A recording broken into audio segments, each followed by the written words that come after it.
Arrancamos.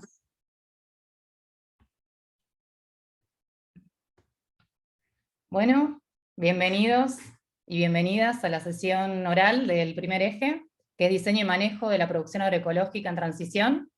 Bueno, mi nombre es Carolina Trentini y voy a estar moderando esta sesión. La dinámica de la sesión va a consistir en presentaciones de 10 minutos. Nos van a quedar 10 minutos de preguntas únicamente, que las vamos a realizar al final. En el momento que tengan que dar la presentación, se les va a habilitar la palabra y la opción de compartir pantalla, cuando sea su turno.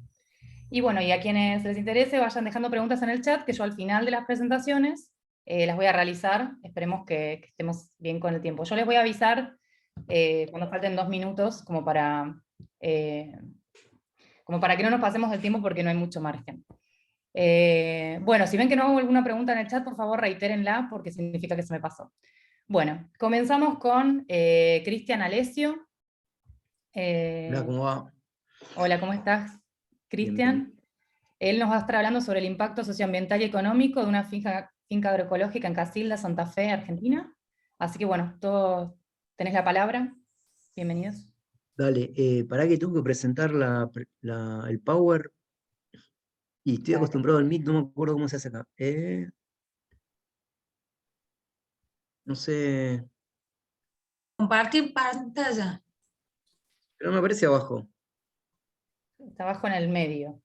Viene en el medio de las opciones. Fíjate si por ahí cuando tengas que bajar el cursor. Por ahí Marco lo tiene que habilitar. Claro, no estoy habilitado para compartir. Ya está habilitado, Cristian, para compartir. Ya está como anfitrión. Te tiene que aparecer un botón verde donde dice compartir pantalla. Ahí está, sí. ¿Y se ve? Sí, sí. Ahora ponerlo en modo presentación. Ahí. Perfecto. ¿Se ve bien, Perfecto. Sí. Bueno, buenos días a todos y todas. Bueno, nosotros vamos a presentar con Mauro González, que es un compañero de la experiencia. Vamos a hablar sobre el PACA, que es una experiencia que hemos realizado en Casilda, en Proyecto Agroecológico Casilda. Que bueno, este proyecto nace asociado a que en Casilda se encuentra la Facultad de Veterinaria de la Universidad Nacional de Rosario, y bueno, conformado con un equipo que está encabezado por Eduardo Espialle, hemos hace 13 años, venimos haciendo un acompañamiento a un productor que posee 11 hectáreas ahí en Casilda, y que bueno, lo conocimos trabajando en la facultad.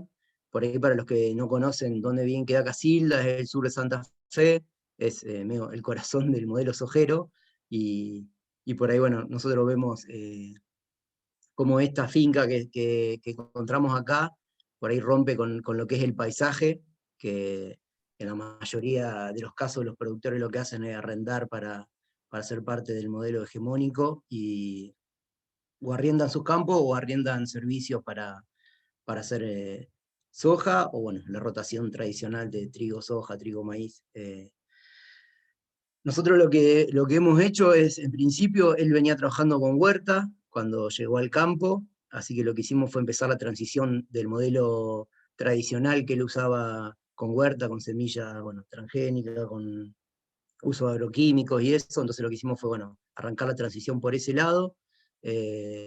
Nos costó 2 años aproximadamente que él y el huertero, que es el hombre que trabaja con él hace muchísimos años, puedan ya desprenderse de eso. Lo hicimos con Cordones Verdes, lo hicimos bueno, trabajando y coordinando con el INTA, con otras instituciones también. Y bueno, ya después, una vez consolidado la huerta, que es por ahí el fuerte que ellos tenían, empezamos a sumar otros subsistemas. Tenía todo un monte de frutales, empezamos a darle valor agregado a lo que es la fruta, y después avanzó en los cultivos extensivos, que bueno, acá vamos a ver cómo está distribuido más o menos los diferentes. El uno sería todo lo que es cultivos extensivos, que hacemos trigo, soja, centeno, avena, maíz. Parte va destinado a la harina y parte va destinado a la producción animal, o sea, nada sale en forma de grano del establecimiento, todo se le da valor agregado, o se vende como producción animal. La harina, nosotros tenemos un convenio con un molino que hacemos harina blanca de trigo y de soja, y después todo lo que es integral se hace ahí mismo en el establecimiento. Ya tenemos todos los permisos municipales y provinciales, así que ahora después Mauro va a contar bien cómo es la red de consumo en el cual nosotros hemos podido tejer toda una red, en la cual ya en los últimos años la demanda que hay no supera, así que hemos sumado a otros productores, inclusive ahora en los últimos años estamos sumando a la facultad, a la experiencia, que me parece que nos va a servir muchísimo para la formación de los estudiantes. Me parece que esto de que el proyecto está asociado a la facultad directamente nos ha permitido que muchos estudiantes hayan sido parte en algún momento, profesionales que han salido con esta experiencia al medio, y bueno, todavía seguimos trabajando mucho con estudiantes, con proyectos de extensión, con proyectos vinculados a la Facultad de Agronomía, a la Escuela Agrotécnica, que bueno, eso nos permite también usar este espacio como un lugar de formación y un lugar asociado directamente a la universidad y a la formación de los profesionales. Bueno, en la parte de huerta, estamos produciendo anualmente casi 10.000 kilos de alimento totalmente libre de agroquímicos. En la parte de los cultivos se está produciendo casi 20.000 kilos de harina, y bueno, ya como les comentaba antes, estamos saliendo a buscar nuevos productores que se sumen a la experiencia para poder agrandar y satisfacer la demanda que tenemos, sobre todo en Rosario, y bueno, en Casilda, que ahora después Mauro va a contar bien cómo es esa red en Casilda, que por ahí lo más interesante en este caso de contar. Los frutales, tenemos casi 5.000 kilos de frutales al año. Bueno, toda la parte, por ahí yo soy veterinario, la mayoría del equipo, bueno, hay 2 veterinarios, 2 ingenieros agrónomos, yo por ahí estoy más en la parte de producción animal. En la parte aviar tenemos la parte de ponedoras, que hay más de 60 gallinas ponedoras, que ya estamos casi generando 10.000 huevos al año. Y tenemos toda la parte de pollos en jaulas móviles, que bueno, está asociado a otro subsistema que es el de los frutales, y bueno, ahí ya estamos generando aproximadamente 1.500 kilos de pollo, que bueno, también obviamente no alcanzamos a satisfacer la demanda de Casilda, eso se comercializa directamente al consumidor, que bueno, muchas veces va al campo y ve realmente cómo se produce, bueno, cómo se hace la faena, y cómo es el ciclo ahí del animal que estamos haciendo en el establecimiento. Después tenemos la parte de producción ovina y bovina, que eso es por ahora autoconsumo del productor y de su familia. Estamos haciendo casi 500 kilos de bovino ahí, de ovino está haciendo 100 kilos de cordero por año, también asociado a los otros subsistemas, con rotación, con un manejo que a veces se complica, pero y sumando, sobre todo sumando mano de obra, que para nosotros es importante. El productor trabaja con su compañera, que bueno, está a cargo sobre todo de mantener la red de comercialización, pero también de laburar ahí en el establecimiento. Y bueno, hace poco se ha sumado otro chico que bueno, lo estamos tratando de sumar a lo que es la producción animal para poder seguir creciendo en ese sentido. Bueno, y la producción porcina, que es algo que él sí ya venía teniendo, y que lo que hicimos fue ir fortaleciendo, ir mejorándolo de a poco. Ahí hay aproximadamente 2.000 kilos de cerdo al año, estamos tratando de sincronizar las madres para Cristian, poder quedan comercializar 3 las opciones. minutos. Sí. Bueno, listo. Paso entonces la palabra a Mauro, que les va a contar esta parte que para nosotros es lo más interesante. Dale, ¿qué tal? Buen día. Ahí estoy. Gracias. Bueno, para hacerlo breve, a ver, la parte de comercialización que mencionaba Cristian, de cómo se ubican todos los productos que se elaboran en el establecimiento, es una gran red que conforma distintas articulaciones que se han ido sucediendo con el correr de los años, ¿no? Y de la experiencia, y de consolidación de la experiencia. Y para nombrarlas brevemente, la mayoría de los productos se articulan con una red de comercio justo del litoral, que es una red que nuclea a otras cooperativas y productores independientes y que ubica los diferentes productos y el valor agregado que salen en los establecimientos en la cuestión de la región. Esto de comer en la misma bioregión es un poco lo que tratamos de hacer con los productos que se elaboran desde el PACA. También con el tema de la pandemia nos articulamos con un proyecto de STS, una ONG de Rosario, el proyecto se llama De la Huerta a la Olla, donde nos compran los productos del PACA y ellos los distribuyen en comedores en la localidad de Rosario sobre todo.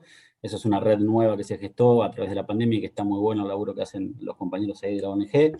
Y bueno, también lo que pasa en Casilda es que la mayoría de la producción hortícola se distribuye en más de 100 consumidores a través de, bueno, esto de los medios de WhatsApp, ¿no? De una red de bolsones agroecológicos que se distribuye sobre todo en Casilda, y también para graficar algo que está interesante, en una localidad cercana a Chavás, varios consumidores se juntaron, hicieron un núcleo, un nuevo nodo ahí de consumidores de bolsones y contrataron un servicio que va a buscar el bolsón a Casilda y lo lleva hasta la localidad de Chavás.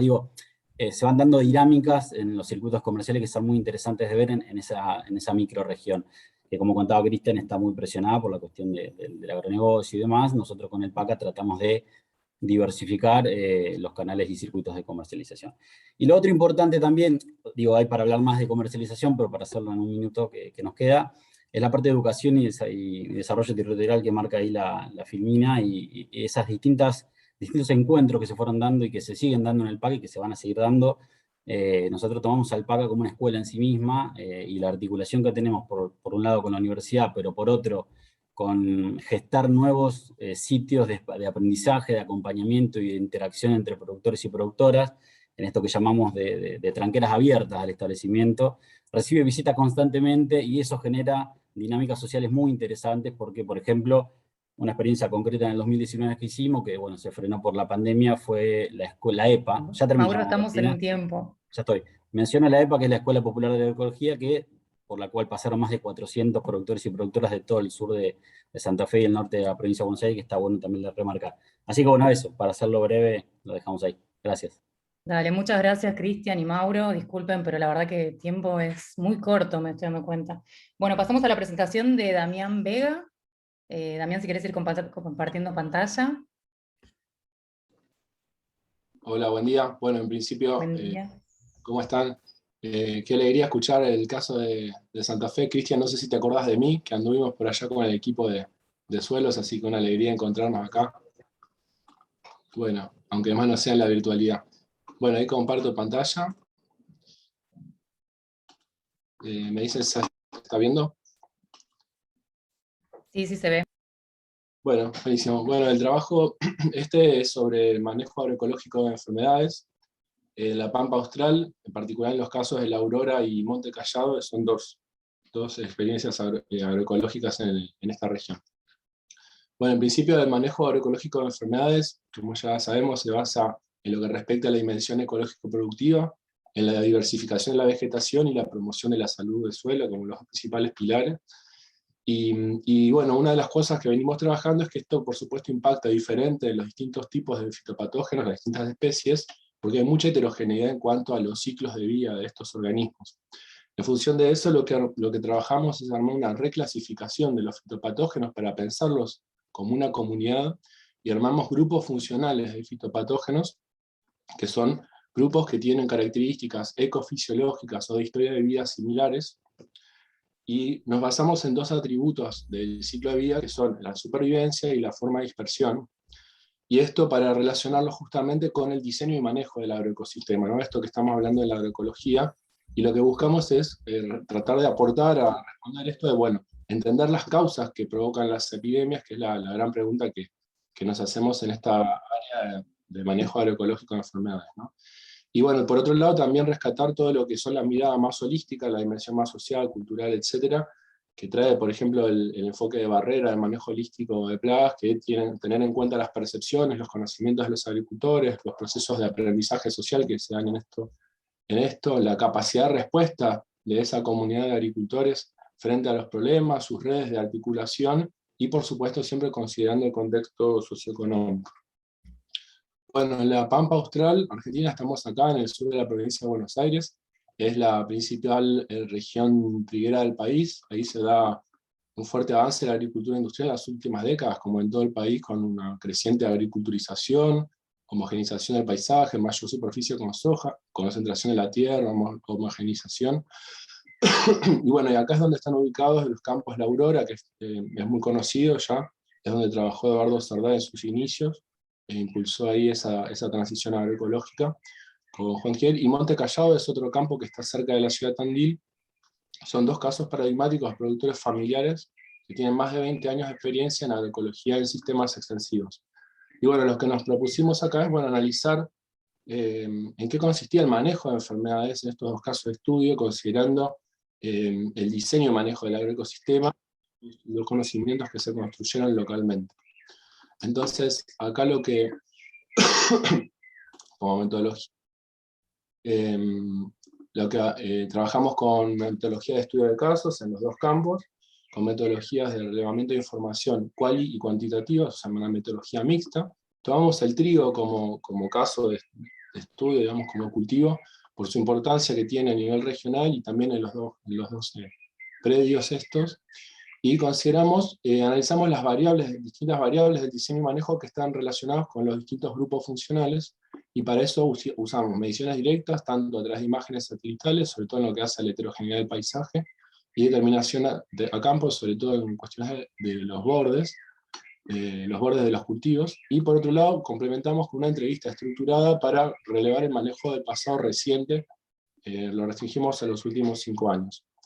Bueno, en este gráfico lo que se ve es un modelo, un esquema del modelo conceptual que busca relacionar los grupos funcionales que se ven ahí a la derecha. Están los habitantes del suelo, supervivientes del suelo, supervivientes de rastrojos y semillas, de dispersión por aire. Y por otro lado, el diseño y manejo del agroecosistema, es lo que intentamos hacer, es establecer un modelo conceptual, armar un modelo conceptual en base a bibliografía de estas relaciones. Pongo algún ejemplo porque ven que es bastante complejo esto. Con respecto a la salud del suelo, tenemos acá la diversidad de la vegetación y la heterogeneidad del paisaje como 3 grandes elementos. Por ejemplo, en relación a los que son habitantes del suelo, como los que producen el mal de los animales, es muy importante la superficie del suelo, que tiene que ver con la actividad biológica, y esto a su vez está relacionado con el aporte que puede hacer la actividad ganadera, la producción de biomasa por cultivos, la intensidad que se produce en las labranzas, y bueno, eso hace entonces a la capacidad de regular estas poblaciones. Otro ejemplo es los supervivientes en rastrojos y semillas, que tienen mucho que ver con dónde están ubicados los rastrojos, y acá aparece una variable que es el tiempo promedio que hay entre cultivos, en el que se repite el mismo cultivo, ¿no? Y después todo lo que tiene que ver con la diversidad espacial de la vegetación y la diversidad temporal. Entonces eso está relacionado con la abundancia del hospedante, que es un principio de la epidemiología. Bueno, entonces lo que hicimos con esto fue hacer una relativización de todos estos indicadores que fuimos construyendo, son más que estos, pero acá hay algunos, y eso nos permitió después hacer unos promedios con respecto a la salud del suelo, diversidad de la vegetación y heterogeneidad del paisaje. Y por otro lado, otra cosa que hicimos fue relevar la intensidad de enfermedades del trigo en 2017, en la etapa de encañazón, y esto lo complementamos con entrevistas semiestructuradas, ya con los productores y técnicos asesores, para relevar la percepción de los productores con respecto a la importancia de las enfermedades del trigo, la frecuencia o daño que ocasionaron en los últimos años, las posibles causas que ellos encuentran, y las prácticas utilizadas justamente para promover la salud de los cultivos. Ay, no sé por qué no paso. Bueno, entonces, como resultado, las enfermedades para los productores no resultan problemáticas. O sea, cuando llegamos no había problemas de enfermedades, según lo que comentaban, ¿no? En el caso de la aurora, solo un año presentaron problemas de roya, porque es la enfermedad que es más variable, que decía Juan, hay años que hay mucha y otros que hay poca, normalmente no hay problema. Y en ambos casos, en el momento del relevamiento, la severidad de enfermedades fue muy baja, menor al 0,3%, o sea, bajísima. Roya anaranjada, ovidio, mancha amarilla estaban presentes. No se detectaron enfermedades causadas por patógenos transmitidos por vectores ni enfermedades del suelo. Acá se ven los distintos indicadores para los dos casos. Teníamos estos 3 grandes ejes, pero también teníamos algunos indicadores de prácticas específicas de manejo de enfermedades. Con respecto a esto de que enfermedades causadas por patógenos del suelo, se correspondía con que los indicadores de salud del suelo eran muy altos, 2,5, 2,4, y esto se relaciona con una alta actividad antagonista de los suelos, y ambos productores también expresan la importancia de promover un suelo sano. Los dos hablan del tema suelo como algo central para justamente promover cultivos saludables, ¿no? Entonces, las estrategias para aporte de materia orgánica, en ambos casos, rotaciones de los cultivos, esas rotaciones incluían pasturas y verdeos, o sea, una integración de la producción animal vegetal, como siempre trabajamos en agroecología, y en el caso de Monte Callao también utilización de abonos verdes. En el caso de los patógenos de dispersión por aire, como las rollas y oído, que tienen estas esporas livianas que vuelan incluso kilómetros, la explicación de por qué hay baja severidad tiene que ver posiblemente con la nutrición basada en el suelo sano y la no utilización de fertilizantes de síntesis química, y además el uso de variedades de alta resistencia general. Esta resistencia general esta resistencia es genética, ¿no? Y ahí los productores enfatizan la importancia de utilizar variedades rústicas como la meteoro o la charrúa en el caso de esta zona, y no utilizar las de agricultura industrial que son muy susceptibles a las Dame, enfermedades. Damián, quedan 2 minutos. Bien. Y el productor de Monte Callao relaciona el aumento de la susceptibilidad de enfermedades en la zona en general con que hay menos productores, los lotes son más grandes con el mismo cultivo, hay menos variedades y los bordes son más angostos. Todo lo cual tiene mucho sentido, ¿no? Por otro lado, los patógenos que sobreviven en rastrojo y semillas, que son los que causan manchas foliares, también se relacionan con los indicadores de diversidad vegetal, que son intermedios, no eran tan altos. Esto tiene que ver con que no es tan frecuente el uso de cultivos y hay una sola variedad en todo el predio. Esto entonces contribuye a que los ciclos secundarios se favorezcan. Entonces lo que explica la baja severidad en este caso podría ser que, de nuevo, la forma de nutrición y esa resistencia, esta rusticidad que tienen los cultivos. Y como el tiempo medio que hay entre que se repite el cultivo de trigo es mayor a 2 años, y se llegan a descomponer los rastrojos, la principal fuente de inóculo primario podemos interpretar que son las semillas, ¿no? Después los patógenos de semilla, en sentido estricto hablando, son los carbones. Acá se presenta como un desafío, porque de hecho en la Aurora todavía se siguen aplicando fungicidas a las semillas porque no hay forma de manejarlos. Hay una práctica olvidada que son los tratamientos térmicos de semilla, que lo hacía el papá de Juan, pero ya no se olvidó cómo se hacía, por inmersión en agua caliente. Y en Monte Callao, bueno, también los problemas de carbón cubierto y volador en el trigo obligó a resembrar, a reemplazar la variedad. En este caso no se hacen tratamientos. Bueno, como conclusiones, entonces, en los casos de estudio, las enfermedades del trigo no constituyen un problema, gracias principalmente a las prácticas aplicadas por los productores. Los carbones son este desafío y ahí hay problemas esporádicos de rollos. Y esto tiene que ver con los múltiples aspectos que se han interiorizado y se implementan en el diseño y manejo del agroecosistema que favorecen la regulación de estas poblaciones, como la promoción de la salud del suelo, el uso de variedades resistentes o rústicas, la mayor heterogeneidad del paisaje, que hablé poco, y la preservación de los bordes, la diversidad temporal de la vegetación con las rotaciones, y todo esto hace una estrategia integral de la promoción de la salud de los cultivos, que es en lo que ponen en foco estos productores, y, como les decía al principio, las enfermedades no son un problema. Así que bueno. Gracias, Damián. Estamos en tiempo. La verdad, muy interesante tu presentación. Te agradezco mucho. Bueno, pasamos a la siguiente presentación de Iván Espinosa Fuentes. Él nos va a hablar sobre el método Valdir, una apuesta a la vida de las raíces. Quería recordarles, bueno, muchas gracias por los que participaron. Disculpen que les corte, es muy difícil, la verdad, moderar. Quería recordarles que pueden hacer las preguntas y al final vamos a tener un pequeño espacio de charlas en donde vamos a poder intercambiar sobre las diferentes experiencias, así que aprovechen y hagan sus preguntas en el chat. Bueno, Iván, si querés empezar a compartir pantalla. Buen día con todos los compañeros, ¿cómo les va? Buen día, ahí pongo el cronómetro, dale. ¿Está?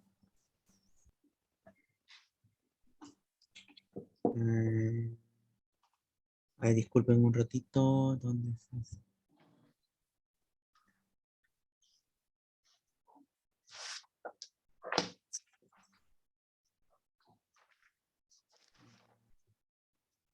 Bueno, se ve, ¿no? Iván, fíjate que ahí abajo, donde tenés todas las diapositivas, ahí en el otro costado, en la izquierda, me parece que puede ser ahí. No lo encuentro, perdón. El otro lado, ahí abajo, ahí o en el otro. No, está arriba, donde dice compartir. Iniciar presentación. Ahí está. Gracias. Bueno, muy buenos días. Mi nombre es Iván Espinosa, de Misiones, y vengo a presentar el método Valdir, una apuesta por la vida desde las raíces. Bueno, el método Valdir es una práctica campesina de uso de cobertura de suelo promovida por Valdir de Paula, un productor de la zona de Misiones que viene implementando este manejo hace aproximadamente casi más de 20 años, sin el uso de agrotóxicos. ¿En qué consiste su metodología? Él usa coberturas de invierno para mejorar el suelo, producir biomasa, materia orgánica, para los cultivos de primavera. O sea, va trabajando desde el invierno hasta el verano, que es el tipo tipo de práctica que se tiene que hacer para este tipo de suelos, son subtrópicos húmedos. Esta experiencia se vincula con la cooperativa Parajes Unidos de Nueva Libertad, donde estoy trabajando, a través de una vinculación de parajes, debido a la compra de semillas en la feria de semillas de la provincia hace como más o menos 2 años. Esta experiencia primero fue de compra de semillas, se conocieron los distintos parajes, y luego hubo una implementación en los campos productivos de la cooperativa. Bueno, ¿en qué consiste el método Valdir? El método Valdir consiste en usar cubierta verde, que pueden ser hasta 3 variedades de cubierta verde entre el mes de abril, mayo, junio. Se planta la cubierta verde, se prepara el suelo, y cuando la cubierta tiene 45 días se hace una surqueada, que puede hacer con implementos que tiene cada productor, con buey, con rastra, hasta con azada. Para después, cuando viene la primavera, en esos surcos se planta el cultivo principal, que puede ser maíz, tabaco, que es por el que usan por la zona, inclusive hierba. Para luego, en el verano, se vuelve a implementar un cultivo de verano, como lo están viendo ya en la foto, el poroto sable con maíz. ¿Qué funciones cumple la cobertura de suelo? Bueno, construye suelo, retiene nutrientes, controla por erosión de lluvia, viento y sol, y suprime las espontáneas. La transmisión de este conocimiento fue a través de manera vivencial, gracias al acompañamiento técnico que pude hacer al incorporarme a la cooperativa a principios de año. Esta asistencia pudo realizarse gracias a que en la temporada 2019-2020 trabajé en el paraje Santa Cruz del Monte, donde pude de manera vivencial aprender directamente del productor Valdir de Paula su metodología de trabajo. De una manera, como es bien de la chácara de esta zona, un aprendizaje del día a día, aprendiendo haciendo, enseñando haciendo, que es como aprenden y viven los campesinos del territorio. Luego de los resultados de la implementación de los cultivos de cobertura, que comenzó en la primavera de 2020, la experiencia primero se realizó en el terreno de la cooperativa, en Nueva Libertad, adaptándose a la maquinaria que tenían. Como ven en la fotografía, los compañeros empezaron a implementarlo con tracción animal con caballo. Esta implementación se fue multiplicando en otras experiencias. Fue también utilizada, por ejemplo, en el paraje San Isidro, que es desde el municipio de Libertad, en la comunidad Iriapú, en Iguazú también se fue, inclusive la experiencia salió más allá de la cooperativa, e inclusive compañeros de vecinos interesados y viendo después del buen resultado que tuvo la cooperativa, el uso de cobertura verde lo fueron implementando en sus distintos espacios, ¿no? En sus espacios particulares. Esta experiencia se encuentra todavía en un proceso. Se ha diversificado por distintos lugares y ha generado que lo que es para mí una clave muy importante es una cultura de resistencia, dado que lo que empodera es el saber y el conocimiento de los campesinos, ¿no? Como conclusiones finales, una de las cosas positivas que generó la experiencia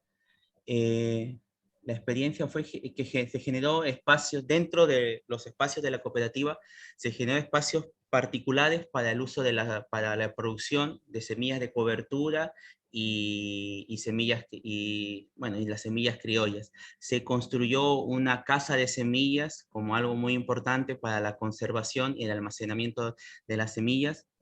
Hay una reivindicación de los saberes ancestrales de los productores, inclusive también esta experiencia, una de las cosas positivas que tiene esta experiencia es que no es una experiencia cerrada.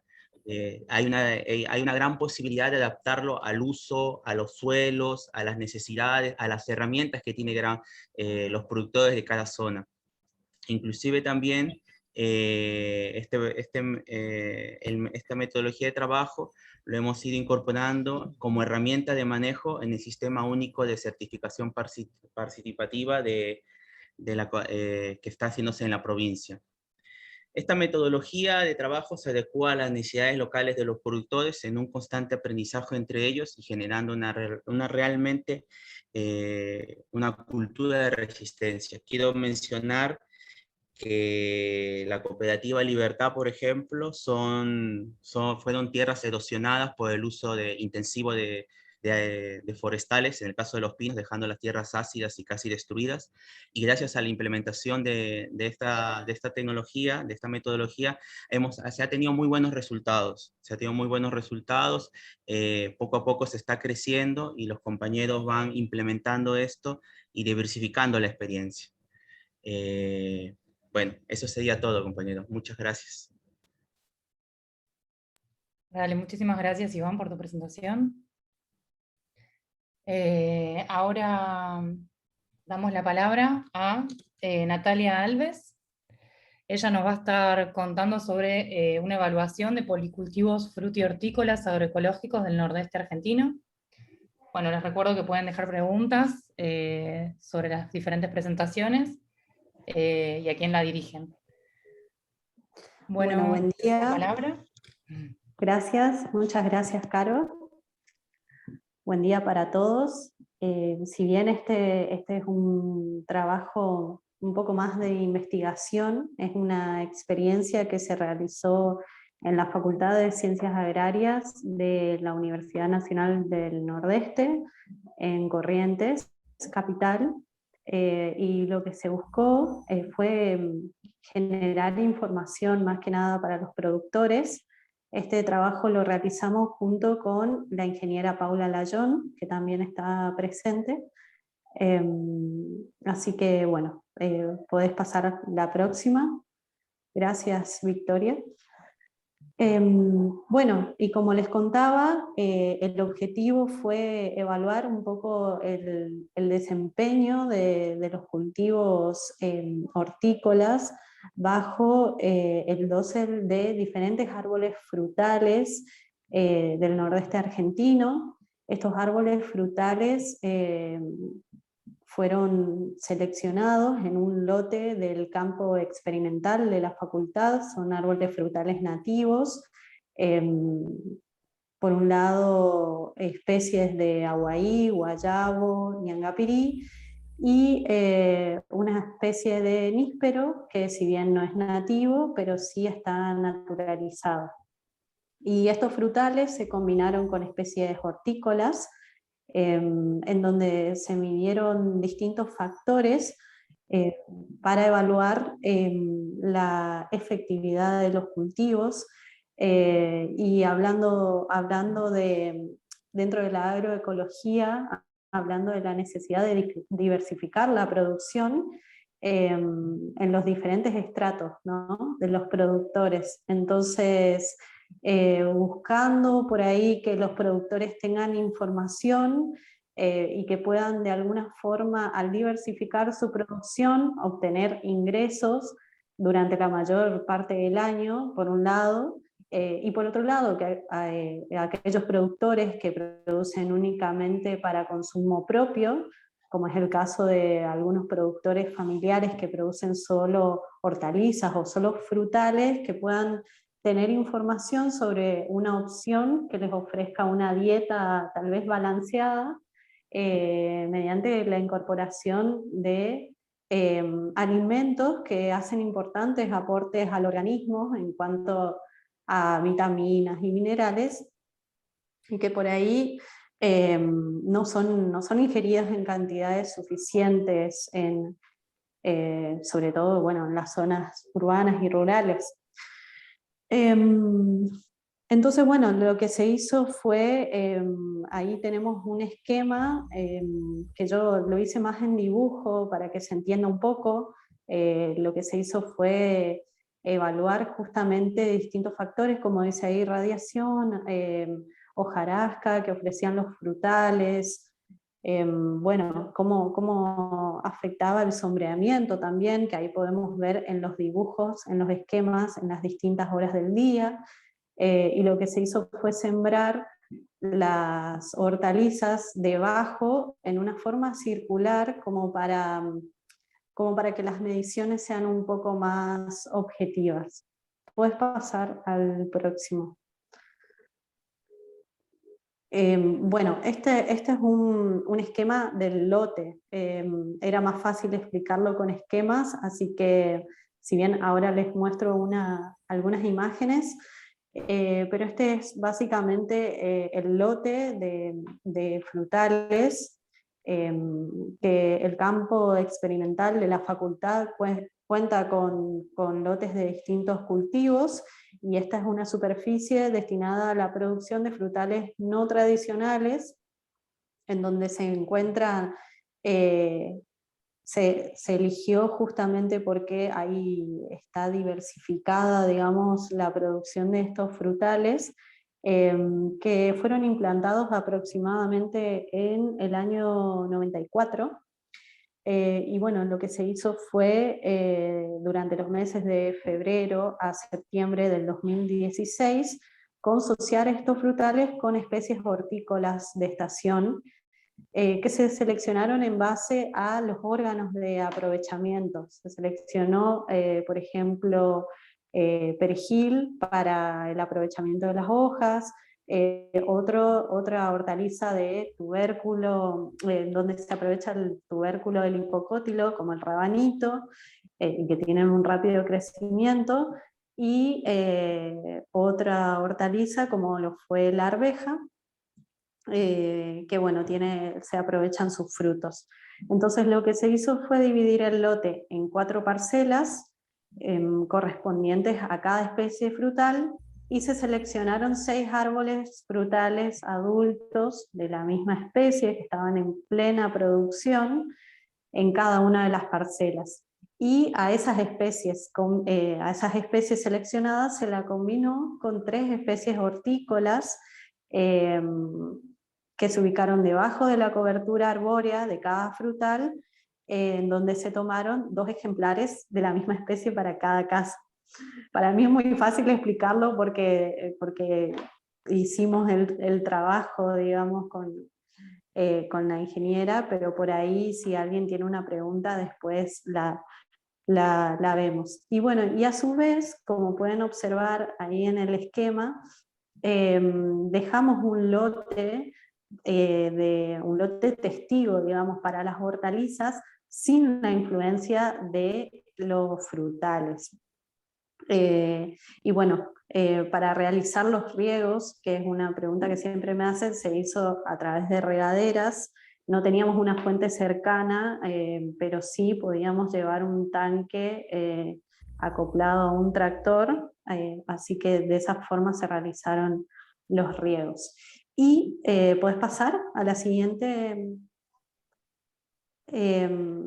Bueno, y ahí tenemos las imágenes. Esas son imágenes de el aguaí, por ejemplo, y cómo se sembraron debajo las hortalizas a 2 distancias del tronco.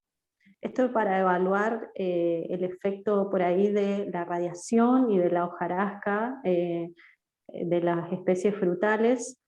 Y bueno, también, como pueden ver en la imagen de la derecha, se aprovechó el árbol frutal para colocar hilos que hagan de tutores en el caso de la arveja, que fue, bueno, una de las mejores opciones después de probar tutores tutores ubicados en el suelo. Una de las mejores opciones y donde más se adherían los zarcillos de las arvejas fue en los hilos. Así que bueno, de eso, de todas estas evaluaciones, el guayabo, el aguaí y el níspero nos dieron muy buenos resultados, representando una muy importante alternativa para la producción agroecológica en cultivos hortícolas, como lo son el rabanito, el perejil y la arveja. Puedes pasar al siguiente. Y bueno, muchas gracias. Ahí están los resultados de las mediciones, que se realizaron determinaciones de radiación disponible para las hortalizas utilizando un septómetro en donde se midió la radiación fotosintéticamente activa. Esos datos están en micromoles por metro cuadrado por segundo, y se pudieron observar las diferencias en cuanto que tenían que ver con la densidad de la parte aérea del árbol frutal, ¿no? Por ejemplo, en el guayabo teníamos menos densidad, la copa tiene menos densidad, entonces esto permitía una entrada de luz no solo a una altura de 1,30 m, sino también a una altura de 30 centímetros, que era el nivel donde estaban ubicadas las hortalizas. Para sacar los porcentajes tomamos como referencia, por supuesto, el lugar que no estaba influenciado por los frutales. Y bueno, eso en cuanto a la radiación, y en cuanto al análisis de suelo que se realizó antes de la implantación de las hortalizas, ya pudimos observar que los frutales generaban importantes aportes a la materia orgánica, por ejemplo, como pueden ver, y también a los distintos nutrientes que encontramos valores mucho más elevados que los valores de la serie propia de la zona, que es Ensenada Grande. Puedes pasar a la siguiente. Bueno, también en cuanto al crecimiento y al desarrollo, por ahí especies como el rabanito se veían muy influenciadas por las raíces de los frutales, y esto impedía que se desarrollen con una forma redondeada, pero en general se obtuvieron buenas cosechas. Por ahí, en el caso del Ñangapirí, que era en donde menos entrada de luz había, en donde más cobertura arbórea, más hojarasca, fue un poco complicada la combinación, pero en general se obtuvieron buenos resultados. Y entonces pudimos pudimos concluir que es una alternativa valiosa a considerar para nuestra región. Muchísimas gracias, Natalia, disculpa. Muchas gracias. Sí, no hay problema. Bueno, vamos a seguir con la siguiente presentación oral de Victoria Benedetto. Vos, si querés ir compartiendo, Victoria nos va a hablar sobre la correlación entre indicadores edáficos para monitorear cambios en la calidad del suelo bajo manejos agroecológicos. Espera que pongo presentar. Bueno, ¿ahí se ve? Se ve perfecto.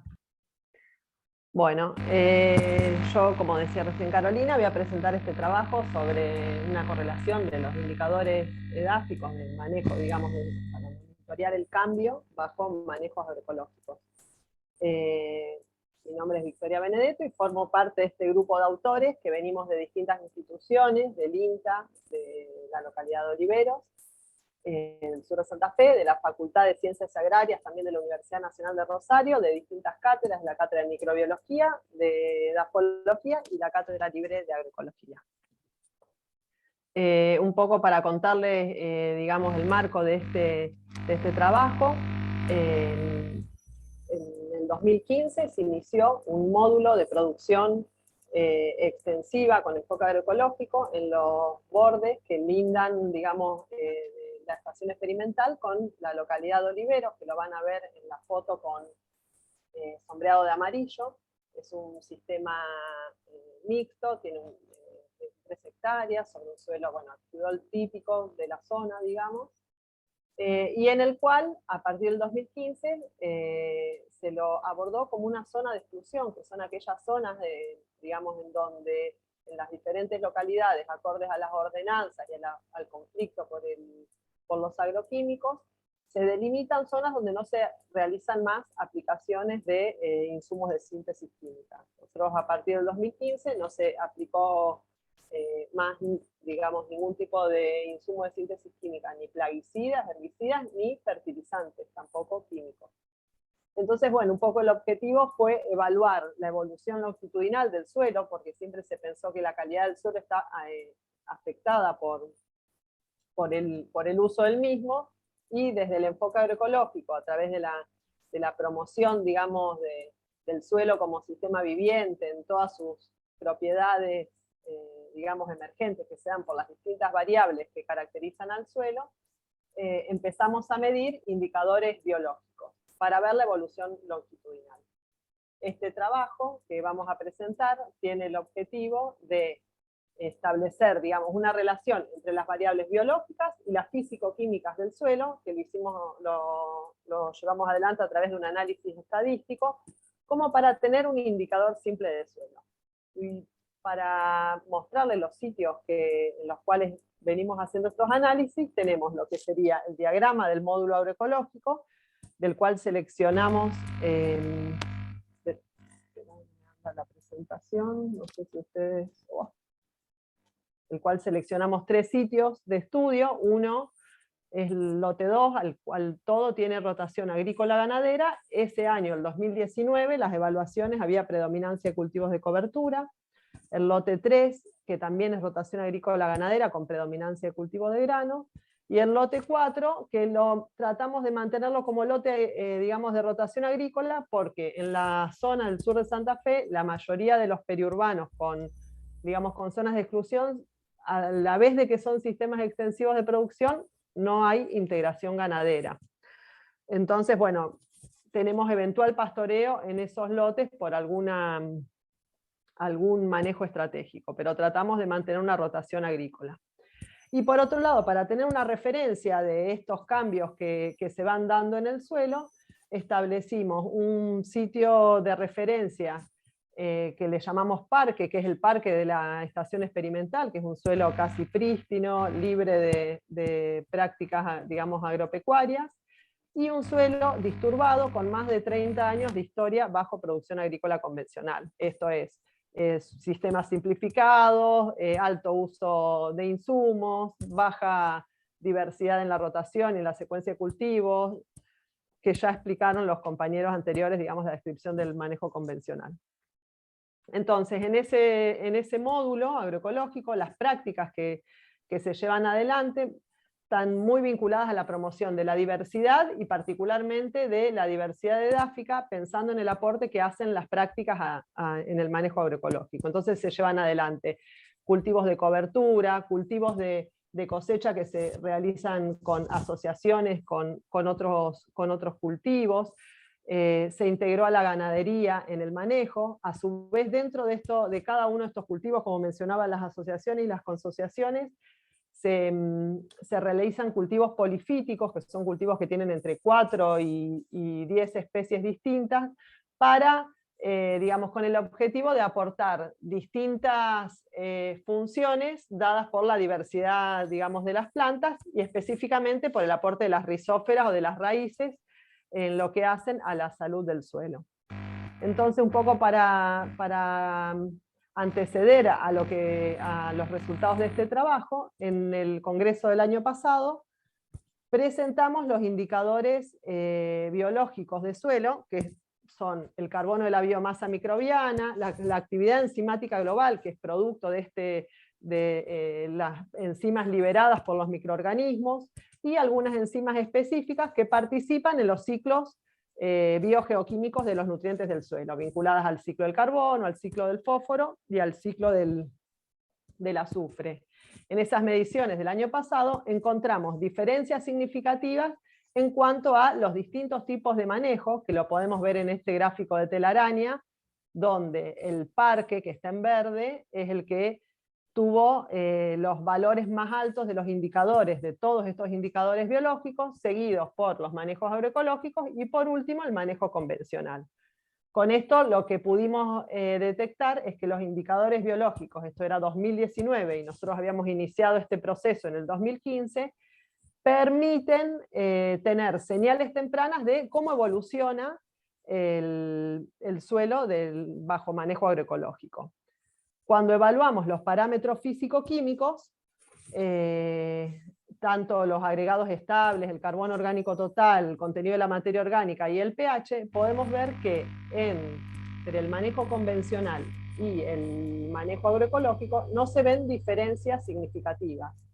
Y esto tiene que ver con que los indicadores físico-químicos, digamos, demoran más años en expresar algún cambio. En materia orgánica, por ejemplo, aproximadamente entre 5 y 10 años recién se puede ver un cambio significativo como propiedad de suelo que hace a la calidad, digamos, ¿no?, del mismo.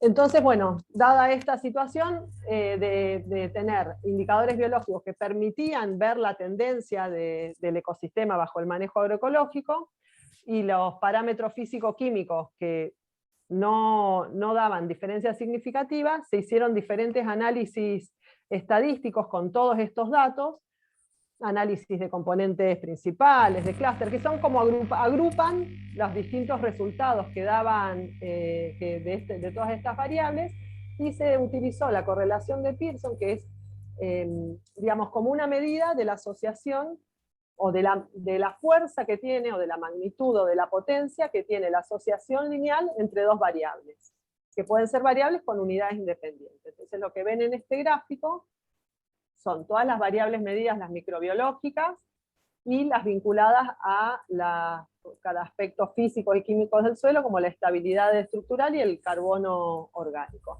Entonces, en este gráfico podemos ver que cuanto más grande es el círculo, y cuanto mayor es la intensidad, digamos, del azul, mayor va a ser la correlación entre esas variables. O sea, una correlación positiva va a ser mayor a 0, negativa va a ser 0, y nula es menor a 0. En este caso, todas las variables correlacionaron positivamente. Nosotros establecimos como una referencia interesante para los 5 años que venimos midiendo el módulo, que a partir de 0,5 ya es una correlación alta. Perdón, y lo que Victoria, queda un podemos... minuto. Sí, Me olvidé de ya avisar. termino. Lo que podemos ver es que las enzimas presentaron correlaciones positivas y altas entre ellas y con todas las otras variables físicos y químicas. Y esto un poco tiene que ver con que cuando uno aumenta el aporte de carbono al suelo, aumenta la población microbiana y por tanto su actividad y su participación en los ciclos a través de las enzimas. Por otro lado, la relación entre la estabilidad estructural y el carbono orgánico con todas estas enzimas también dio una correlación alta y positiva, en algunos casos casi perfecta, dando 0,91, y que tiene que ver con el aporte que hacen los microorganismos al suelo, a la agregación, a las micorrizas en cuanto a la estructura de suelo, y al aporte a través de la actividad enzimática, digamos, por los procesos, digamos, de suministro de carbono a través de las fuentes carbonadas, que es el alimento para los microorganismos. Por otro lado, la alta correlación entre estabilidad y carbono también está dada por esta acción de agentes cementantes, de todo lo que es compuestos orgánicos, y el carbono orgánico correlaciona con las enzimas, dando un indicador simple de calidad de suelo, que era lo que estábamos buscando. ¿De qué manera predecir a través de las enzimas, que son señales tempranas de la vida del suelo, digamos, poder predecir cómo vamos a mejorar el contenido de carbono del suelo en manejo agroecológico? Por lo tanto, como conclusión para terminar, esto hace un aporte a la evaluación de la calidad del suelo en sistemas extensivos, en enfoques agroecológicos, y es un dato local, que en la zona no había experiencia. Por otro lado, corroborar que la agroecología mejora la actividad biológica de los suelos, y por tanto, con esta correlación con los sistemas, con los indicadores físicos químicos, podemos hablar que hay una tendencia a la mejora de estos indicadores, y que todas aquellas prácticas que se llevan adelante, que las nombraron los compañeros anteriormente, policultivos, coberturas superficiales, diversificación productiva, aporte de la excreta animal, la restricción y el no uso de insumos de síntesis química clave para sostener la vida microbiana, mejoran la calidad del suelo, siendo la agroecología una alternativa para eso, y también como una alternativa para los periurbanos. Como desafío es llevar estas mediciones con los productores, que algunos ya lo están iniciando a hacer, y bueno, empezar a tener registro de lo que va sucediendo. ¿Listo? Gracias, Victoria. De nada. Muy bueno tu trabajo, estamos bastante pasaditos. Bueno, seguimos con Poniente, ¿está bien dicho, Federico? Sí, ¿qué tal? Buenas tardes. Buenas tardes. Federico nos va a estar hablando, mientras él pone la presentación, sobre análisis económico en la unidad de experimentación en producción agrícola. Así que bueno, tenés la palabra. Bueno, acá estamos tratando de presentar, a ver si se ve, nos avisan. ¿Se escucha bien? Se escucha bien. Ahí pongo el tiempo y te dejo. Bueno.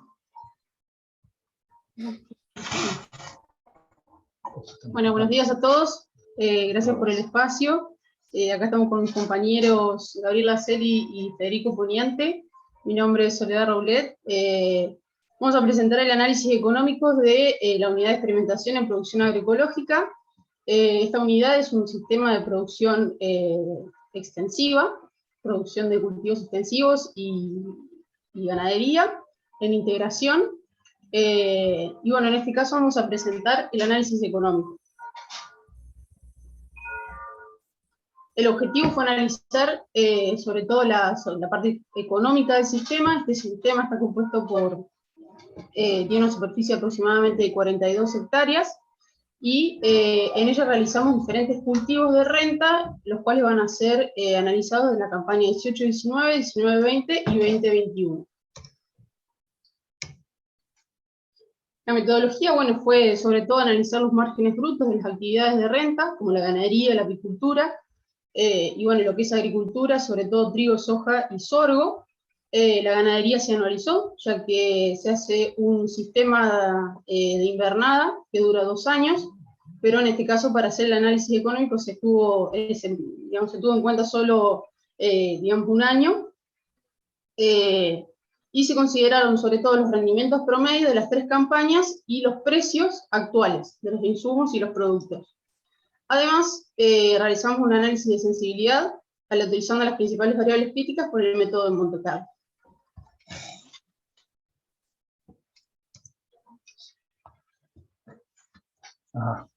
Bueno, entonces les presentamos los resultados principales, que son el ingreso bruto producto de las actividades de renta, que redondeó más o menos unos 3,5 millones de pesos.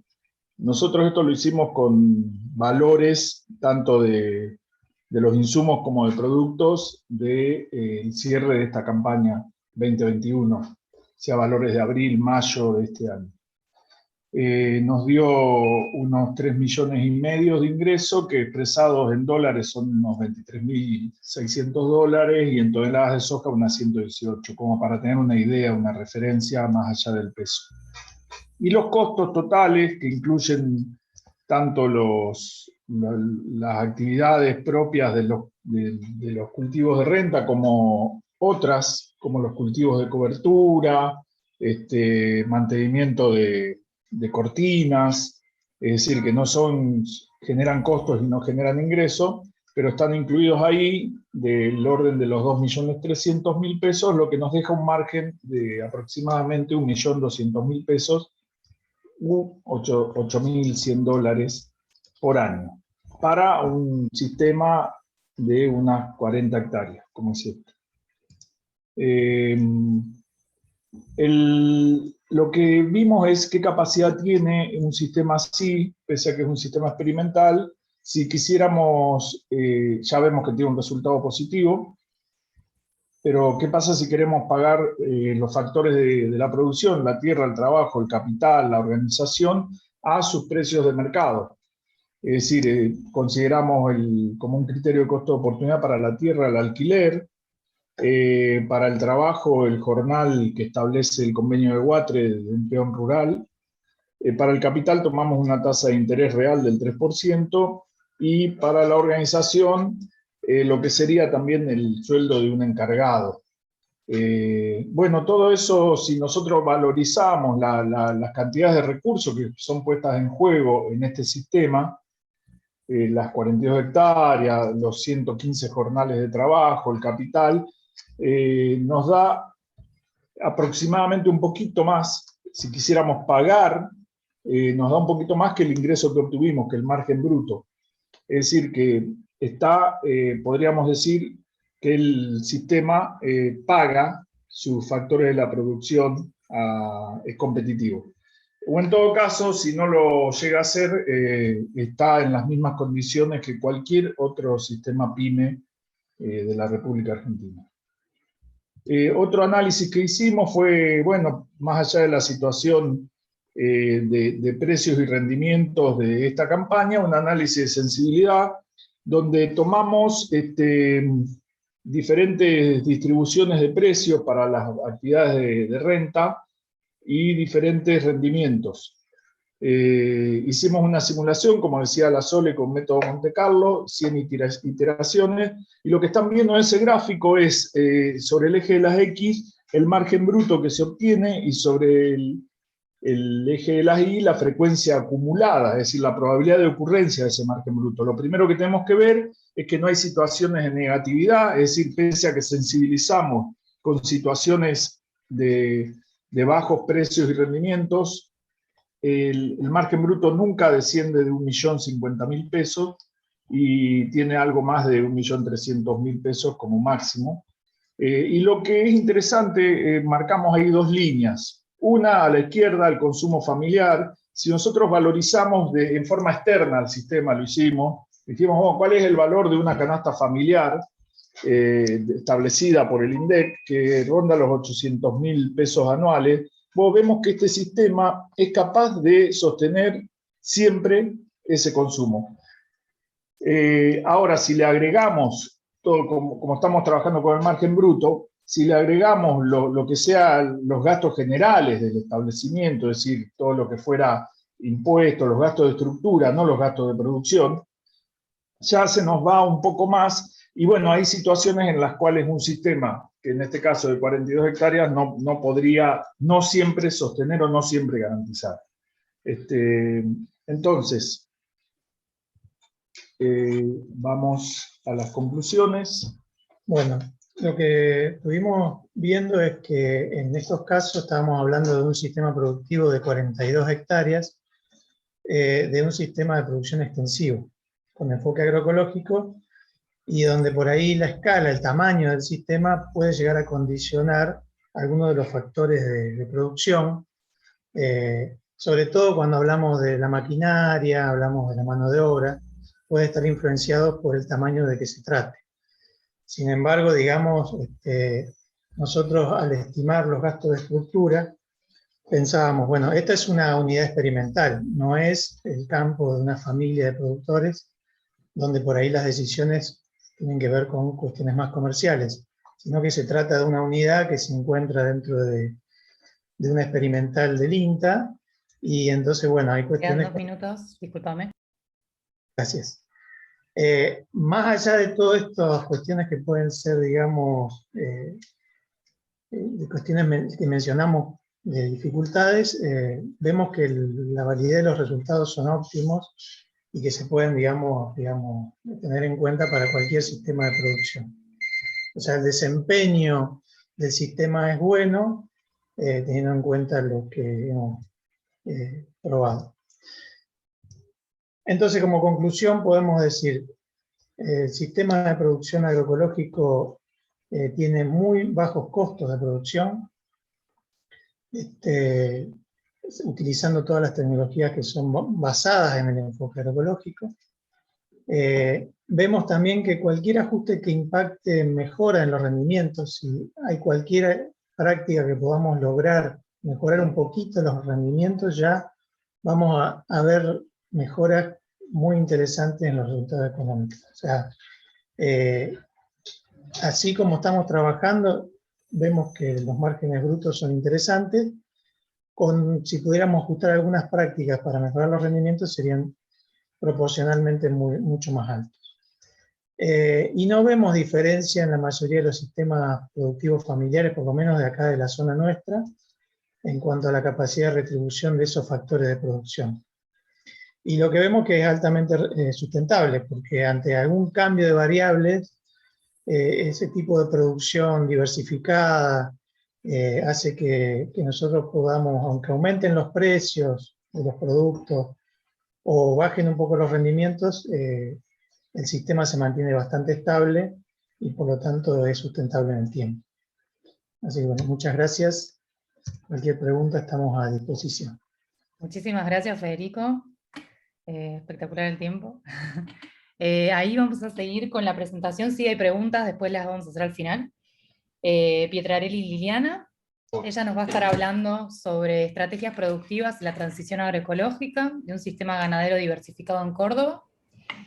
Así que bueno, tenés la palabra, Liliana, y bueno, al final, el tiempo que nos quede, vamos a hacer las preguntas. Bueno, gracias. Buen día a todos y a todas. El trabajo que vamos a presentar se titula Estrategias productivas en la transición agroecológica de un sistema ganadero diversificado en Córdoba. Y los autores, 3 de ellos, son productores del establecimiento La Mandinga, que son Ivana Macaño, Guillermo Schuster y Ignacio Denis, y los restantes somos docentes de la Facultad de Ciencias Agropecuarias de la Universidad Nacional de Córdoba. La siguiente. El objetivo que nos propusimos en este estudio fue analizar las estrategias productivas de un sistema ganadero diversificado en un proceso de transición agroecológica en 2 ciclos productivos diferentes y evaluar el efecto en la productividad, en el aporte de materia orgánica al suelo, en la demanda y salidas energéticas y en los resultados económicos. El análisis se enmarca dentro de lo que se denomina enfoque de procesos, que hace hincapié en cuestiones comparativas y en conocer las transformaciones de los sistemas productivos a lo largo del tiempo y evaluar su dirección o tendencia a nivel ambiental y socioeconómico. La información predial la recabamos entonces en 2 momentos, en el ciclo 2018 y 2018-2019 y 2020-2021. Se registraron datos sobre el uso del suelo, sobre el manejo tecnológico, sobre el uso de insumos, sobre los rendimientos productivos y sobre el destino comercial de cada uno de los productos agropecuarios del sistema. Bueno, ¿cuál es el sistema en estudio? El sistema en estudio se encuentra en la localidad de Almafuerte, en el departamento Tercero Arriba, que se encuentra, pueden verlo en el mapita, a 106 kilómetros al sur de la capital de Córdoba. Es un sistema que por sus características socioeconómicas lo podemos ubicar dentro de lo que es la agricultura familiar, con 30 hectáreas, de las cuales 28 son propias y 2 hectáreas, 28 hectáreas son arrendadas y 2 hectáreas son propias, que corresponden al casco del predio. Este sistema tiene una larga historia productiva dentro del sistema productivo convencional o el modelo productivo convencional, y el estado de su suelo tiene una condición bastante degradada y en función de su capacidad de uso tiene limitantes debido a la erosión, porque tiene una alta pendiente, tiene 1,7% de pendiente y tiene un bajo porcentaje de materia orgánica. La siguiente, y le tocaría...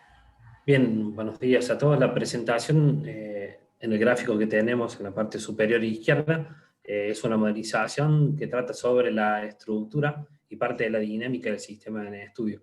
Analizamos o estudiamos lo que tiene que ver con entradas y salidas. Vemos que las entradas principalmente, se concentran en semillas e insumos y granos para el alimento de los animales, y las salidas son productos de origen pecuario, ¿sí? De diferente índole, y cabe aclarar que toda la producción va destinada al consumo, en ventas a consumidores de forma directa. ¿Sí? Las producciones que tiene el sistema son bovinos de carne de base pastoril, ¿sí? Cerdos, pollos parrilleros y gallinas ponedoras. Los pollos parrilleros están una temporada en galpón y otra temporada están gallineros móviles pastoreando, y las gallinas ponedoras tienen un periodo durante el día donde están en su instalación y otro periodo del día donde están consumiendo alfalfa en una pequeña pradera que han generado ahí los productores del sistema. Bueno, con respecto al uso del suelo, el cambio principal se debió a un aumento del porcentaje de superficie destinada a la pastura polifítica. Esta pastura polifítica está representada principalmente por especies como grama, festuca, cebadilla y melilotus, y está aprovechada casi exclusivamente por el ganado bovino en una matriz de manejo de pastoreo rotativo, donde se utilizan parcelas de 1/4 de hectárea por un periodo de 1 a 2 días, mientras que en los verdeos anuales se utilizan parcelas de media hectárea. En función de este manejo se logró un aumento de los aportes de materia orgánica al suelo, que pasaron de 1.360 kilos a 1.850 kilos de materia seca por hectárea. Este cálculo lo realizamos a través de un programa que fue desarrollado por el equipo de investigación, donde consideramos los aportes de materia orgánica de acuerdo al uso del suelo y de acuerdo a la utilización, ya sea para cosecha, para forraje o para reserva. En este caso particular, los aportes se dan principalmente por las pérdidas producidas por el consumo de los animales y por las deyecciones. La siguiente, Hugo. No, espera. En el caso de estos sistemas que tienen un alto porcentaje de pasturas perennes, no solo evaluamos, en este caso sí evaluamos el aporte de la biomasa aérea vegetal, pero consideramos que es muy importante que el aumento de la superficie de pasturas perennes aporta muchos residuos subterráneos en función del rizo de posición. Ahora sí la siguiente. Bueno, a nivel de energía, lo que evaluamos fueron las entradas, salidas y eficiencia energética, como la relación entre la energía producida y la energía entregada. Este sistema tiene un alto ingreso de energía debido a los insumos que se utilizan en la alimentación, principalmente de la producción avícola y porcina. Sin embargo, entre los dos ciclos hubo una disminución del ingreso energético de 12.000 megajoules por hectárea año a 7.800, y hubo un aumento en las salidas energéticas de 2.100 a 3.200 megajoules por hectárea año. Esto da como resultado una mejora en la eficiencia energética del sistema global. Si analizamos a nivel de actividades productivas, la actividad que mejoró bastante la eficiencia energética es la actividad ganadera bovina. Ay, no sé qué pasó. Quizás se quedó sin internet mi compañero, ¿puedo compartir yo? Sí, Liliana, puedes compartir vos. Aprovecho para informarte que quedan 2 minutos. Acá me dice inhabilidad. Ahí está. Perfecto. Bueno, en el caso, perdón, ¿no? En el caso entonces de la actividad bovina fue la que tuvo un mejor desempeño en la mejora de la eficiencia. En el caso de la porcina la eficiencia mejoró mínimamente debido a que hubo una disminución en la necesidad de insumos externos, principalmente maíz, y en el caso de la avícola no hubo una diferencia en la eficiencia energética porque los aumentos de ingresos fueron proporcionales al aumento de la salida. Si bien energéticamente la eficiencia es relativamente baja, y sabemos que por la conversión de biomasa vegetal en productos animales, como carne y leche, son bastante ineficientes desde el punto de vista energético, consideramos que agronómicamente estos sistemas productivos se adaptan a condiciones limitantes a nivel edáfico y favorecen la mejora de las condiciones edáficas. ¿Estás, Hugo? Sí. Perdón porque estaba con un problema en la conexión. En cuanto a los resultados económicos, lo que presentamos en el cuadro son análisis de margen bruto y costo y la relación costo-beneficio, que están expresados en dólares por hectárea, y lo que notamos es que hubo una variación significativa en cuanto a los costos y a los ingresos. En lo que tiene que ver con los costos, una reducción debido a la suplantación de las pasturas perennes por los cultivos anuales y la elaboración de las reservas, y un ingreso y una merma en la necesidad de un ingreso extra predial de gano de maíz. Lo que sí se aumentó fue en lo que tenía que ver con los suplementos dietarios para lo que es la producción porcina y la producción avícola. Y en los ingresos la mejora va asociada en lo que tiene que ver con la producción avícola, un aumento en las unidades vendidas, y el periodo se amplió de 9 meses a 10 meses. En la producción porcina la venta no solo fue de lechones, sino que se agregó también la opción de carne trozada proveniente de animales capones, dándole valor agregado. Lo mismo ocurrió con la producción bovina, pasando no solamente el aumento en los kilos vivos vendidos, sino también en la cantidad de carne trozada, en las cuales el precio de ingreso o de venta que tuvieron pasó de casi $2 por kilo para el peso vivo a $7 por kilo en el caso de la carne trozada. Y después, a los excedentes, dos segundos más, los excedentes de la producción frutícola y la láctea le dieron valor agregado transformándolos en conserva o en algún tipo de dulce. Y la última serían las conclusiones de que digamos que las estrategias productivas propuestas por el grupo de productores y productoras son positivas en cuanto al aporte de materia orgánica, energía y los resultados económicos, en lo que tiene que ver con el aumento de superficies de especies perennes, en la regulación del pastoreo en forma intensiva, un ajuste en el manejo del cultivo de maíz que le permitió no necesitar tanto maíz de tipo extrapredial, y los agregados de valor tanto en la producción porcina como bovina y en los excedentes de la producción frutícola. Eso es todo, muchas gracias. Y perdón por... Muchas gracias, Hugo. Muchas gracias, Liliana, por la presentación. Bueno, pasamos a la última presentación.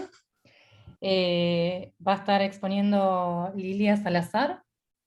La presentación es de push-pull para el manejo de Spodoptera fruiperda, gusano cogollero del maíz en Morelos, México. Lilia, tenés la palabra. Gracias, voy a compartir pantalla. ¿Ya la ven? Me indica, por favor. Dale. ¿Ya está? Sí, se ve. Ok, pues bueno, esta experiencia que les voy a contar es sobre investigación de 2 doctorantes, Orugan y María Helguera, y su servidora Lilia Salazar, con dirección del doctor Federico Castrejón, en México, a través de un centro de investigaciones en el centro de México, en un estado que se llama Morelos. El agricultor, pues, que nos acompañó y que nos facilitó todo, se llama Agustín, y es un agricultor local, quien ocupa lo que produce, él produce maíz, es muy inquieto y le interesa innovar, ¿no? Tender hacia lo orgánico, y le propusimos agroecológico y muy gustoso, él aceptó, ¿no? Y lo que produce, además, lo utiliza para realizar tortillas, entonces es de uso local, es un mediano agricultor, ¿no? Este push-pull, pues bueno, es una estrategia agroecológica, no es nueva, tiene origen en África y tiene sus plantas muy típicas para intercalarlas con otros cultivos. En este caso, pues con el maíz, en donde las que se intercalan en el centro, entre el maíz, van a repeler a un insecto que queremos controlar hacia afuera, pero en el borde tenemos otras plantas que la van a atraer para que funcionen como trampa. Es decir, lo sacamos de donde nos interesa y lo llevamos hacia donde queremos para controlar las poblaciones, ¿no?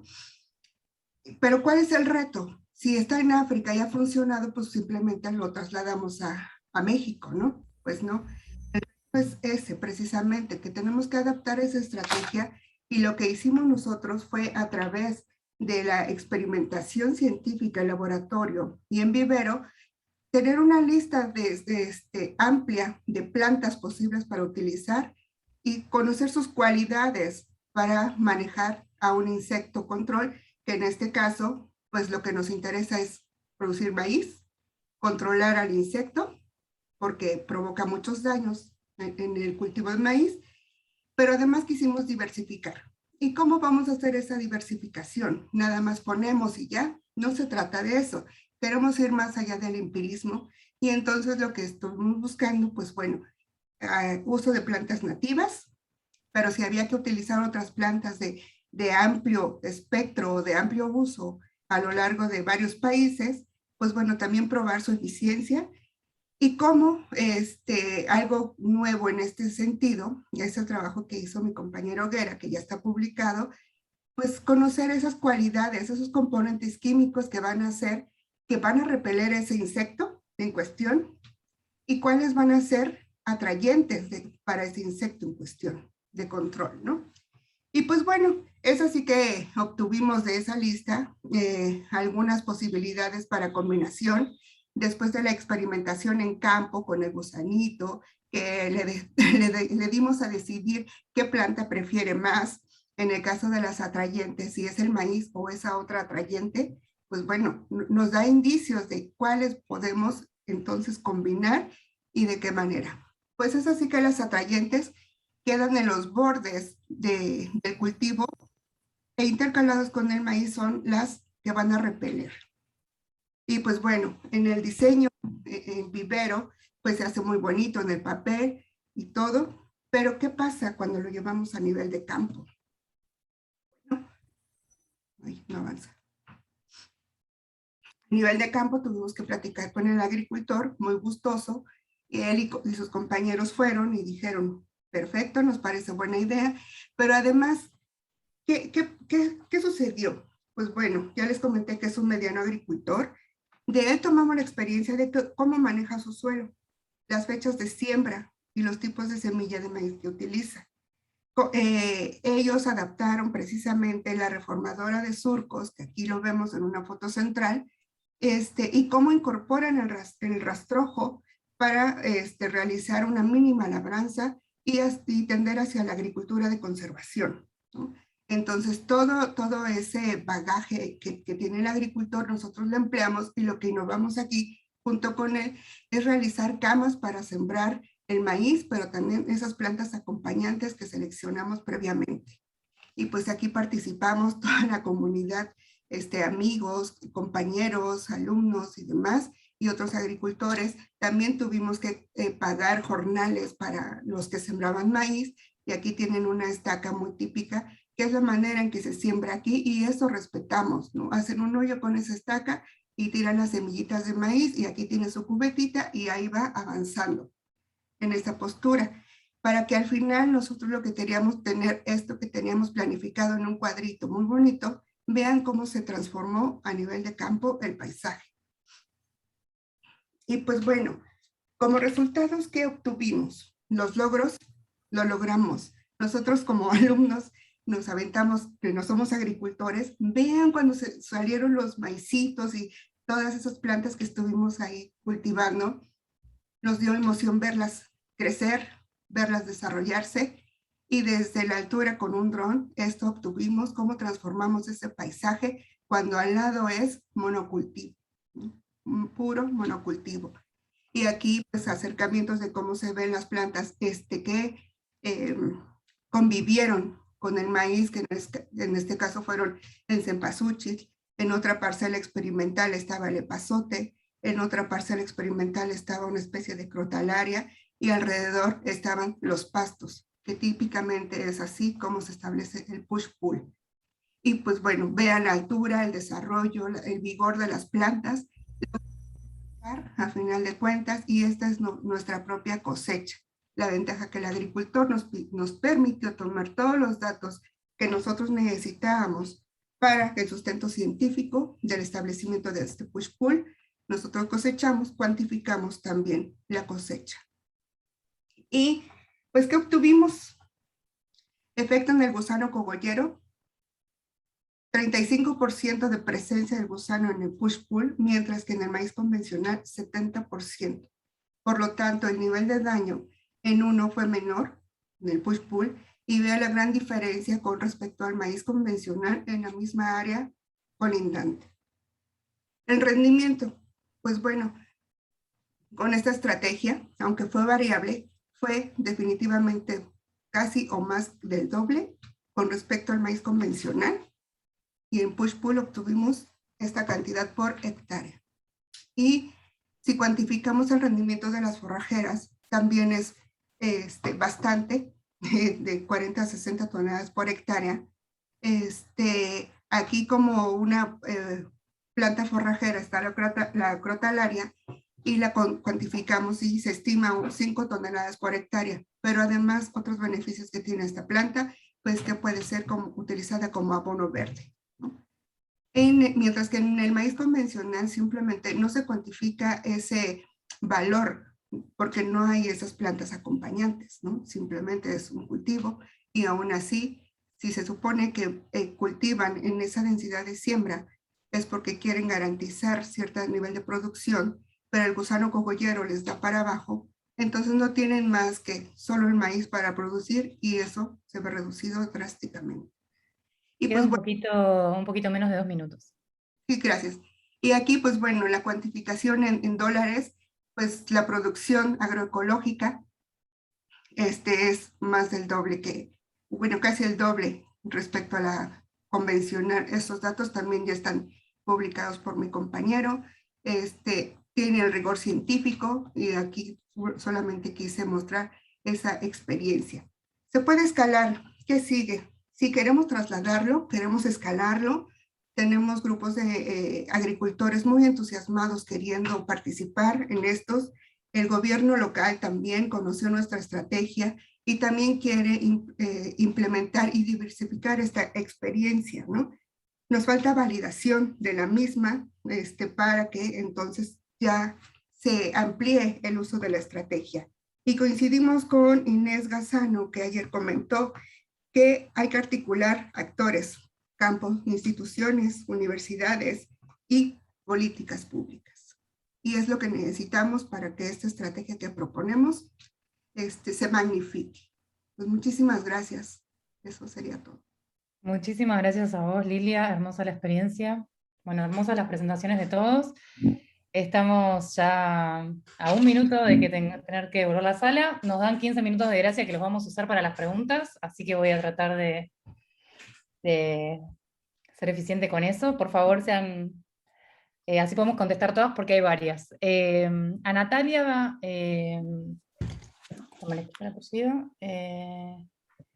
Alves, ¿cuánta área se puede escalar para el uso de esa estrategia? No sé si el que formuló la pregunta puede hablar, por ahí si la estoy formulando mal. Entiendo que la parte de, digamos, si se puede escalar y a qué... Natalia.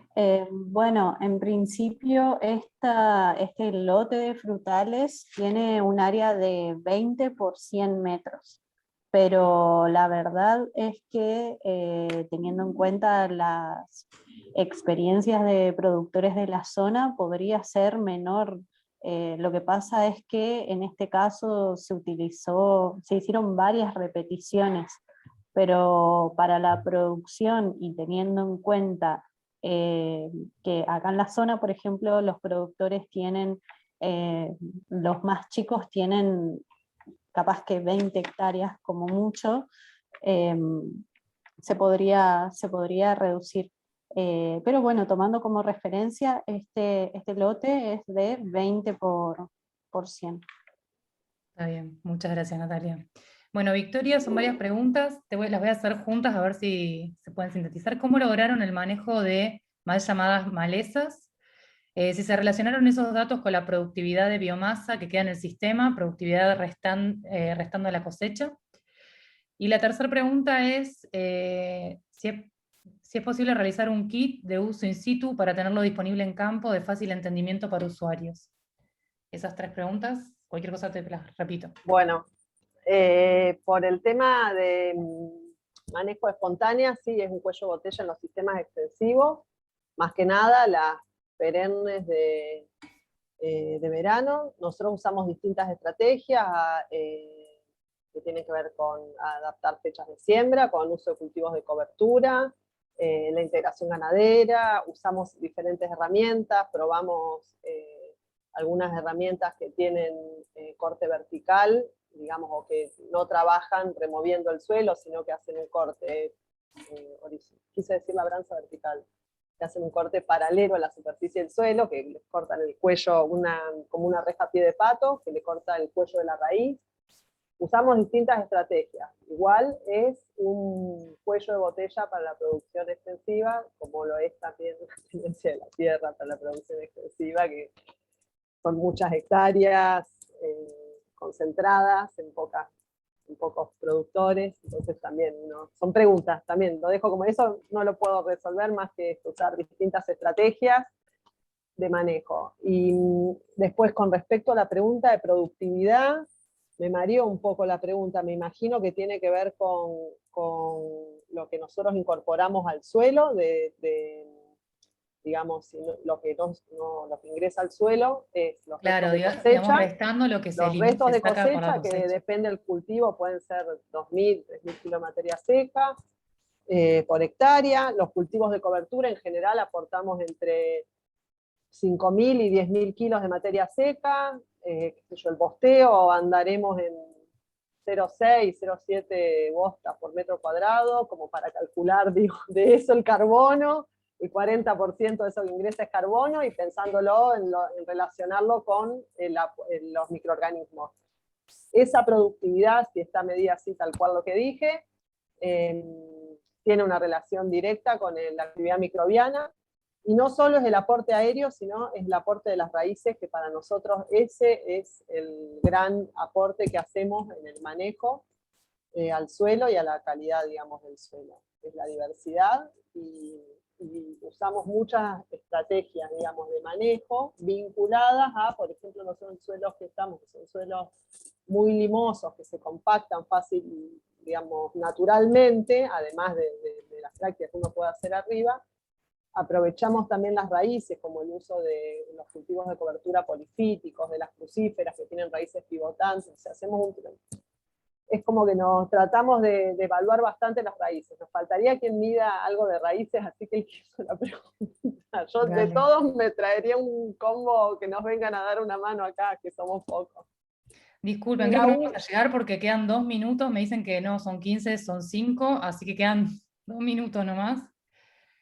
Pasá las preguntas a los otros. Yo la última que me quedaba no sé qué era, así que pasala nomás. Era sobre los kits, pero bueno, sí, después estaría bueno que nos cuenten. Formas visuales de evaluar microorganismos del suelo, miles, prácticas con agua oxigenada, con captura con arroz, otras formas de evaluar, que también lo importante es hacer el suelo deteriorado, parque y el agroecológico, para tener las referencias.